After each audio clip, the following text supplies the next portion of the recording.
There we go. Good morning. Good morning, Marlene. My name's Jeannie Boniface. I'm excited to be here this morning. Jordan, good morning. Good morning. How are you? Oh, it's a beautiful day here. And oh, thanks for sharing on Twitter. MC Edge joined. Welcome. Welcome. So nice to see some familiar faces and then again some new faces. Good morning. That was JJ. How are you? Have a great trip to Kansas City. Oh, doing well, doing well. I'm excited. Every Monday is so exciting. So, uh, Big 84110 joined. Heather, hi, welcome. Matt Cat 4, welcome, welcome. Yeah, JJ Burden's on a book tour. He's written a book about opportunities. If you're not following him, please do. He's a mentor of mine, a friend of mine, and an opportunity coach. It's fantastic, but his book is amazing. So enjoy. So, okay, let's get started this morning. I like to start Mondays off with a clear vision of what the week's going to look like, which led me to my topic this morning about vision. And I'm Jeannie Boniface, top network marketer, and I'm known as the vision coach because I always think, in big pictures and painting big pictures for other people. It's really about putting ideas in your own mind and putting ideas in other people's minds to help them see what you see. And this morning, I kind of drew on what I did yesterday. Yesterday's Sunday's football around here. Well, other than a Miami Dolphin fan, I'm really don't follow a lot of the games all day long like my husband does. But I use the day for, cleaning up my business and also doing some personal development. And I watched a movie on Steve Jobs, not the one that's out now, but the older one with Ashton Kutcher in it. And it really inspired me because I knew about Steve Jobs and Apple. I've been an Apple fan, well, ever since it was invented. But seeing how he had a vision of what he wanted his company to look like and what he saw the future as really inspired me to talk about vision this morning. It's all about, attaining your goals and driving revenue in your business and leadership as well. You have to be a good visionary to be a good leader. But it's about being very clear and concise on your vision. And if you haven't figured this out, you're probably not wildly successful yet. And it's maybe the missing component to really driving success in your business.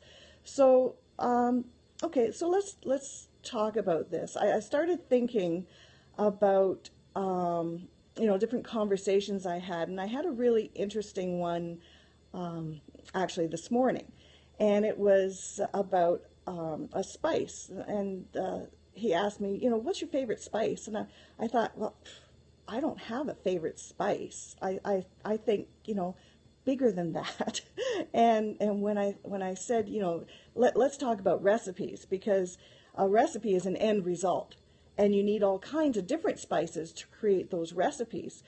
But his focus was on spice, and I thought, well, that's pretty good because you could take a spice and create anything you want. So maybe that's the spark he needs to go forward. But when I think of where I want to go, I think of the end result and then what do I need to get there. So I think of I would love to make a chicken cacciatore. Okay, what do I need? And I start gathering all that. But I have the end vision in mind when I start anything. I don't start with one thing and think, okay, what can I make out of this? And it's just different ways people think. But I always think big picture, end result, and then what do I have to do to get there? So, I was thinking about our company events. We're always told to go to company events, and, we just came off a celebration in August for our company, and, each company has some big event, and everybody walks away with a vision, because the company does a really good job at explaining what their vision is, and then they put people on stage who have attained their vision. So there's possibilities. And people walk away from these big events and they're all fired up. They have a vision, but after a couple of weeks, they go back to living normal. You know, the first couple of weeks, there's a lot of activity in their business, and then all of a sudden the activity dies off and everybody kind of becomes, oh, well, you know, life's getting in the way. And I thought, what's the matter with that? Like, why does that happen? And it's because the people haven't owned their own vision. They didn't really see it for themselves. They saw it for other people. They got excited for other people. They got excited of, well, maybe I could do it, but there's always a lot of doubt in their mind.